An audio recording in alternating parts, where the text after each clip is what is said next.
पिछले 2 दिनों से बंगाल का आसनसोल राजनीति का एपी सेंटर बना हुआ है और एक ही शख्स का नाम जो है वो लगातार लिया जा रहा है और वो है पवन सिंह।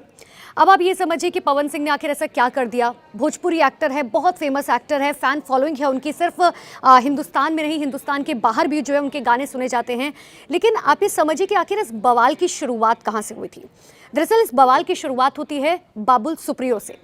भारतीय जनता पार्टी की तरफ से लिस्ट जारी की जाती है जिसमें 195 उम्मीदवार थे। 195 उम्मीदवारों में बंगाल की वो आसनसोल सीट भी थी जहां से पवन सिंह को टिकट दिया गया। अब जब पवन सिंह को टिकट दिया गया तो टीएमसी जो है वो इस चीज़ को लेकर हमलावर हो गई, क्योंकि टीएमसी जो है हमेशा से ये बात कहती हुई है कि देखिए महिलाओं को जो है हम तवज्जो देते हैं। ममता सरकार हमेशा से बात कहती हुई है कि महिलाओं का सम्मान जो है वो हमारी प्राथमिकता है। हालांकि संदेश खाली में जो कुछ हुआ उसके बाद हमने देखा कि भारतीय जनता पार्टी जो है वो टीएमसी पर किस तरीके से महिलाओं के अपमान का आरोप लगा रही थी। अब इस बवाल की शुरुआत वहीं से हो जाती है, क्योंकि देखिए पवन सिंह के कई ऐसे गाने थे। मैं सबसे पहले आपको ये बवाल की शुरुआत जो है आखिर ये कौन से पोस्टर थे, ये कौन से गाने थे जिनको लेकर बवाल हुआ है, उसकी कुछ लाइनें मैं आपको बता देती हूँ। जैसे कि बंगाल वाली माल, ये गाना जो है पवन सिंह की तरफ से गाया गया है। इतना ही नहीं, सवतिन बंगलिया से, यानी कि सौतन बंगाल से, इस तरीके का मतलब है। बंगाल के पानी, ये वो पोस्टर्स हैं जो बाबुल सुप्रियो की तरफ से ट्वीट किए गए, जिसमें उन्होंने कहा कि देखिए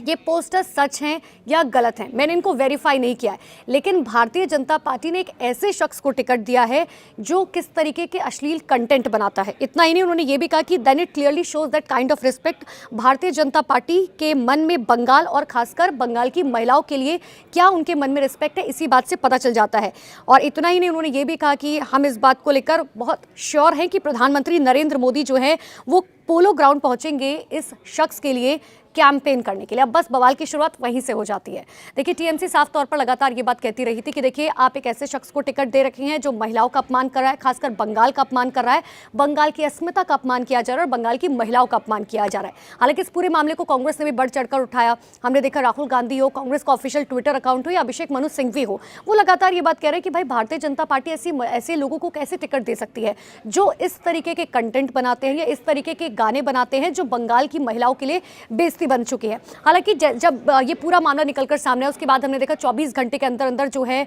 खुद पवन सिंह ने ट्वीट कर दिया इस बात को लेकर कि किसी कारणवश जो है वो ये चुनाव नहीं लड़ पाएंगे। हालांकि उनके मन में क्या मंशा है, क्या जिस तरीके का क्रिटिसिज्म उन्हें मिल रहा है या फिर क्या ऊपर से दबाव बनाया गया या फिर वजह जो है ये थी कि क्या आरा सीट से जो है वो चुनाव लड़ना चाहते हैं, ये तमाम वजह जो है निकलकर सामने आ रखी है। हालांकि इनमें से कोई भी कारण जो है वो फिलहाल खुलकर बोलने से पवन सिंह बचते हुए नजर आ रहा है। कहा यह भी जा रहा था कि शायद हो सकता है कि पवन सिंह दिल्ली पहुंचे, वो जेपी नड्डा से मुलाकात करे, क्योंकि अभी तक भारतीय जनता पार्टी का कोई भी नेता ये बात नहीं समझ पा रहा है और ये पहली बार इतिहास में हो रहा है कि भारतीय जनता पार्टी ने किसी को टिकट दिया है और वो सामने से आकर कह दे कि मैं इस सीट पर चुनाव नहीं लड़ूंगा। अब आप ऐसे में समझिए कि आगे जो है क्या कुछ हो सकता है,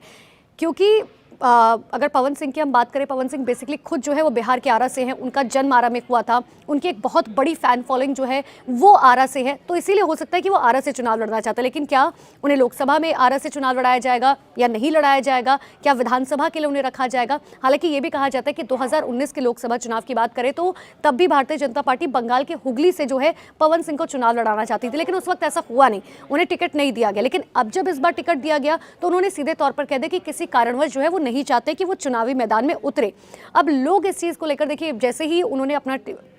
उम्मीदवारी वापस ली उसके बाद से अभिषेक बनर्जी ने साफ तौर पर कहा कि देखिए बंगाल की जनता की जीत हुई है, बंगाल की जनता को जितना ज़्यादा क्रिटिसाइज किया गया, बंगाल की महिलाओं को क्रिटिसाइज किया गया अपने बोल के जरिए, अपने गानों के जरिए, उससे पता चलता है कि आखिरकार भारतीय जनता पार्टी को ये फैसला लेना पड़ा। हालांकि अभी तक भारतीय जनता पार्टी की तरफ से इस पर कोई ऑफिशियल स्टेटमेंट नहीं दिया गया। सुकांतो मजूमदार जो है बंगाल बीजेपी के प्रदेश अध्यक्ष जो है उन्होंने साफ तौर पर कहा कि देखिए वो एक एक्टर है, उनकी एक अपनी निजी जिंदगी है, उनके कुछ अपने कारण हैं। हालांकि कोई भी ऑफिशियल स्टेटमेंट दिल्ली से अभी तक जारी नहीं किया गया कि और अब सबसे बड़ी बात यह हर किसी के मन में सवाल है कि अब अगला उम्मीदवार कौन होगा। अब जब पवन सिंह यहां से चुनाव नहीं लड़ेंगे, क्योंकि देखिए ऑपोजिशन में कौन है ये भी समझना बहुत जरूरी हो जाता है। आसनसोल सीट बहुत महत्वपूर्ण है, बाबुल सुप्रियो का गढ़ कहा जाता है और अब ऐसे में वहां पर शत्रुघ्न सिन्हा जो उपचुनाव में टीएमसी से जीतकर जो है पहुंचे थे लोकसभा में, अब एक बार फिर से शायद ऐसा हो सकता है कि टीएमसी जो है शत्रुघ्न सिन्हा पे दाव खेले। हालांकि एक तरफ तो ये भी कहा जा रहा था कि शत्रुघ्न सिन्हा को पवन सिंह अपना आदर्श मानते हैं और शायद यही वजह है कि चुनावी मैदान में जो है वो उनके साथ सामने नहीं उतरना चाह रहे। तो कारण बहुत सारे जो है निकलकर सामने है, लेकिन पवन सिंह ने अभी तक इस बात पर पूरी तरीके से क्लियर कट नहीं कहा है कि आखिर वजह जो है क्या कुछ है। लेकिन अब आप ये समझिए कि हालात इस तरीके के बने हुए कि आसनसोल जो एपिसेंटर बन चुका है और वहीं से अब ये डिसाइड किया जाएगा कि आखिर अगला जो है उम्मीदवार कौन होगा और आखिर बंगाल की राजनीति जो है वो किस तरफ मोड़ लाती है।